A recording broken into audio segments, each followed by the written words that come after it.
Civil Suit by Himrutra. आओ आओ आओ, लेक्चर नंबर 5। ये अभी चौथा, तीसरा, दूसरा, पहला, यही सीरीज में जाने का, पहले के 4 लेक्चर देखने का। मैंने जैसे लास्ट लेक्चर में प्रॉमिस किया था कि मैं आऊंगा कुछ इंपॉर्टेंट फॉर्मूले लेके जो अपने को न्यूमेरिकल्स में साथ देंगे। ये 2 के बगैर तो न्यूमेरिकल्स होने से रहे। अब ध्यान से सुनना, मैं बताता सबसे पहले हुक्स लॉ और फिर अपन देखेंगे पॉइजन्स रेशियो। इंपॉर्टेंट टॉपिक्स है लेकिन सिंपल है यार, एक बार समझ गए बैठ जाते दिमाग में। ध्यान से सुनना, अगर आपने पहले के लेक्चर नहीं देखे हैं तो ये समझने में थोड़ी सी प्रॉब्लम आ सकती, लेकिन मैं तुमको छोटे छोटे टुकड़ों में कंसेप्ट सिखा रहा ताकि तुम जब अपन ओवरऑल जब उस चीज को रिवाइज करेंगे, एक साथ देखेंगे तो सारे कंसेप्ट क्लियर होने लग जाएंगे। बिगिन करता मैं। बात है कब की? 1676 की। और तब आया एक मैथमेटिशियन फिजिसिस्ट जिनका नाम था रॉबर्ट हुक, और उन्होंने 1676 में अपना लॉ दे दिया और उस लॉ का नाम पड़ा हुक्स लॉ। क्या था हुक्स लॉ और क्यों इंपॉर्टेंट था पढ़ना? तो जैसे मैंने तुमको पिछले कुछ लेक्चर्स में बताया कि सबसे पहले बॉडी के ऊपर लगता है फोर्स, फोर्स के बाद लगता है स्ट्रेस, और स्ट्रेस की वजह से ही क्रिएट होते हैं स्ट्रेन।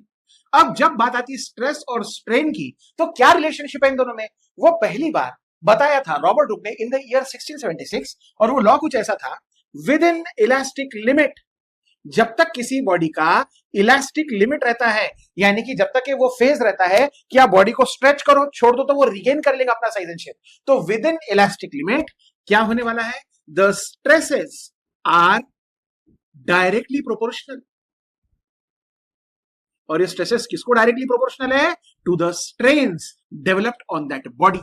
जो भी स्ट्रेसेस आएंगे वो डायरेक्टली प्रोपोर्शनल रहेगा। इसीलिए अगर सिर्फ इलास्टिक लिमिट का आपने टिपिकल स्ट्रेस स्ट्रेन कर देखा होगा, वैसे नहीं अगर देखा है ना तो टेंशन की बात नहीं, मैं आऊंगा जब उसका नीड पड़ेगा ना, मैं वो टॉपिक लेके आऊंगा। फिलहाल के लिए तो सुनो, मान लो किसी बॉडी की इलास्टिक लिमिट है, तो ओरिजिन से ओ और इलास्टिक लिमिट अगर ए तक के है तो एक स्ट्रेट लाइन ड्रॉ कर देली मैंने।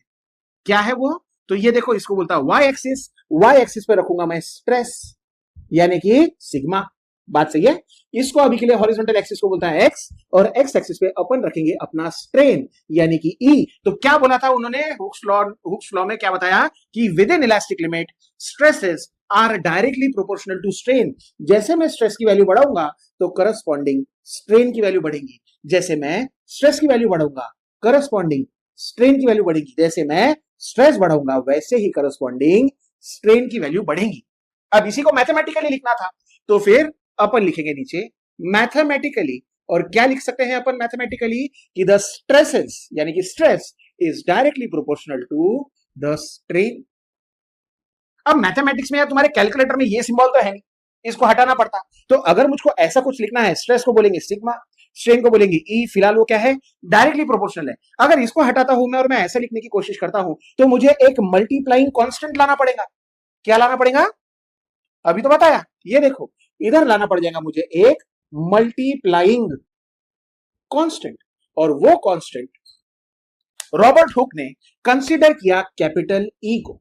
तो इक्वेशन जो बना कि stress is equal to multiplying constant E into small E, ये है the equation of Hooke's law. अब यही जो ई था वो ई को उन्होंने नाम दे दिया मॉड्यूलस ऑफ इलास्टिसिटी। ये वो वैल्यू है जो बताएगा तुम्हारा मटेरियल कब तक इलास्टिसिटी में मेंटेन रहेगा।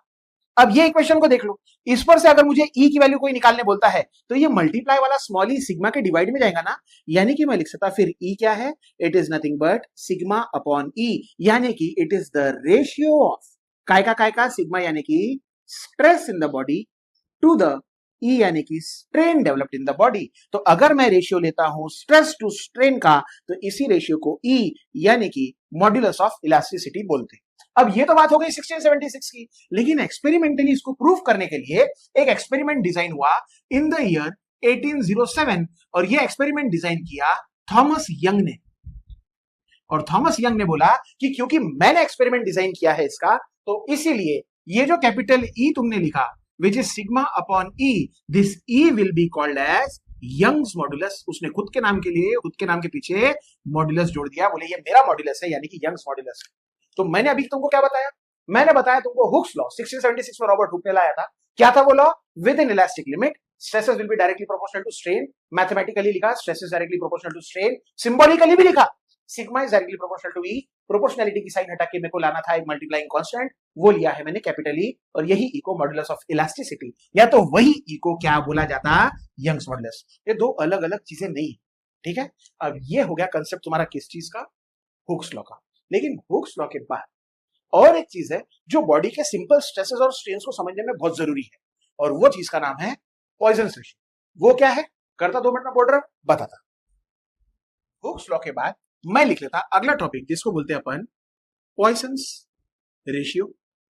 अच्छा, इसको डिनोट करते ग्रीक लेटर यू से, लेकिन उसको यू नहीं बोला जाता था, इसको बोला जाता था म्यू, बराबर।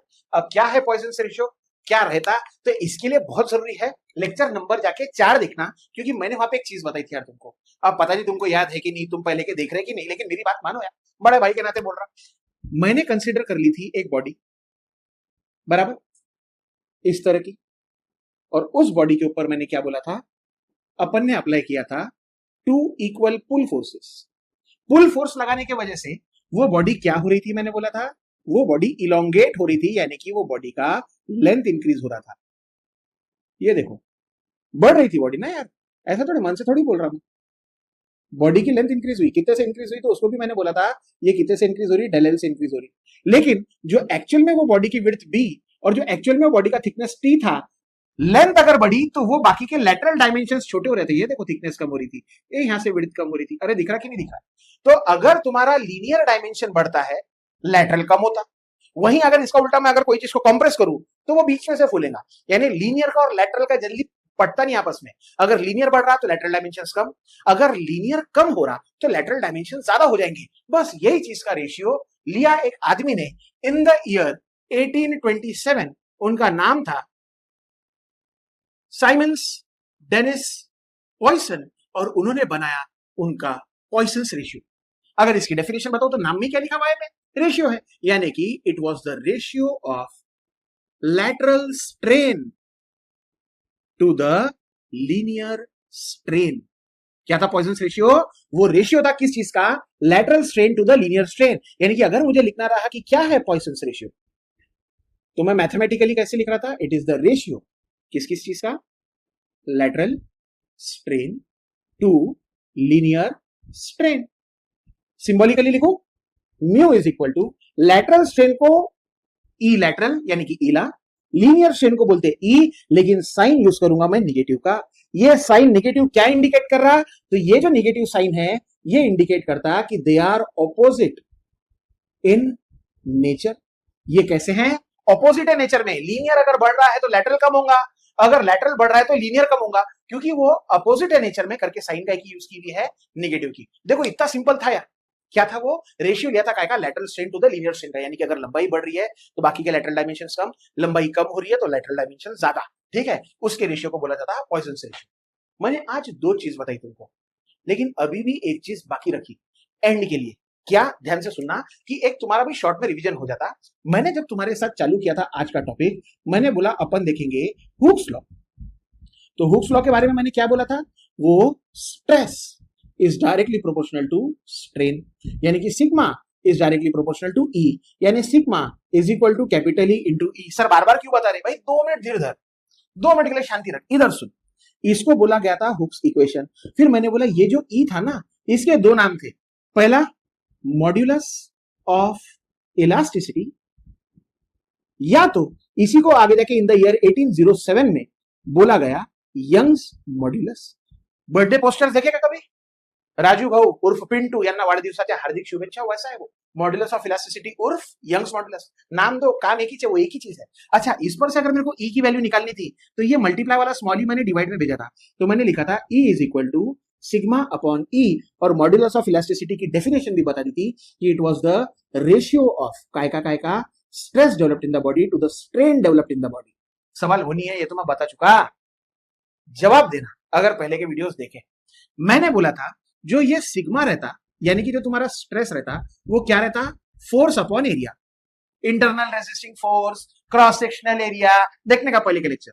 फोर्स को गिना था न्यूटन में, एरिया को गिना था mm स्क्वायर में, तो सिग्मा का यूनिट क्या था, न्यूटन पर mm स्क्वायर। लेकिन ई जिसको अपन लीनियर स्ट्रेन भी बोलते, इसका फॉर्मूला ई का क्या था, डेल एल अपॉन एल। अगर ये एमएम में गिन रहा तो ये भी एमएम में, एमएम क्या हो गया था, कैंसिल, यानी ई को यूनिट था क्या, नहीं, अपन ने बोला था ई कैसा है, यूनिटलेस है। अब 2 मिनट के लिए यहां पे देखो ई क्या हो जाएगा, सिग्मा, यानी कि ऊपर है न्यूटन पर एमएम स्क्वायर, डिनोमिनेटर में ई को तो कोई यूनिट ही नहीं, इसीलिए यंग्स मॉड्यूलस का भी यूनिट न्यूटन पर एमएम स्क्वायर ही रहता। समझ में आ गया क्या? एक चीज मैंने बताई है, अब जैसे मैंने हुक्स लॉ का तुमको यानी कि मॉड्यूलस ऑफ इलास्टिसिटी का यूनिट बताया, वैसे ही अगर मुझसे 2 मिनट के लिए पूछेंगे कि पॉइसन रेशियो का कोई यूनिट रहता क्या, क्या है वो, स्ट्रेन है, ये भी क्या है, स्ट्रेन, दोनों यूनिटलेस क्वांटिटी है करके पॉइसन रेशियो खुद एक यूनिटलेस क्वांटिटी है। समझ में आ गया? अरे क्लियर है, नहीं क्लियर है, रोक रोक के देखना, देखते देखते लिख के देखना, बराबर है, और रिवाइज करते रहना। लेक्चर नंबर 5 में 2 टॉपिक लिए, ये इंपॉर्टेंट थे। अब मैं एक कंपाइलेशन वीडियो लाऊंगा अगले लेक्चर में, वो लेक्चर में स्टार्टिंग से लेके आज तक के जितने कंसेप्ट हुए उन सारों के फॉर्मूले विद यूनिट्स बताऊंगा, भूलना मत। कहां आना है, खुद के चैनल पे, आपका ही चैनल है ना, क्या नाम है, सिविल, प्रॉमिस में तोड़ता नहीं, तुम भी आओ, तुम भी पढ़ाई करो, पढ़ाई छोड़ो नहीं, ठीक है। मिलते हैं लेक्चर नंबर 6 में विद फॉर्मूले।